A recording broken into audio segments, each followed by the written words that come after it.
ওইদিকে তো আপনার এদিকে আমাদের ময়নপুরি আমাদের এখানে 1.5 কিলোমিটার, কিন্তু এখানে 200 মিটার ওই এস্টিমেটের বাইরে আছে এই জায়গাটা। মানে যখন ওয়ার্ল্ড ব্যাংকে 5 বছর আগে সার্ভে করে তখন এই এলাকাটা ইউরোটেড ছিল না, যে এলাকা ছিল ওই এলাকাটা ওদের এস্টিমেটে ঢুকছে। নদীটা নতুন করে 2 বছর আগে এটা ভাঙছে। পরে আমরা 2 বছর আগে ডিপার্টমেন্টের থেকে দুইবার, গত 2টা বছরই দুইবার এখানে 1.5 কোটি টাকা 3 কোটি টাকার কাজ করে রাস্তার কোনো মতো আসছে। এবার আমার হঠাৎ এটা হলো, তো আবার এই যে 200 মিটারের জন্য পারমানেন্ট 172 লক্ষ টাকা স্যাংশন দেওয়া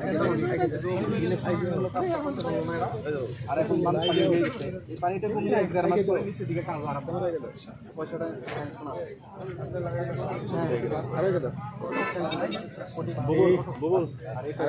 আমি ইতিমধ্যে মিনিস্টারকে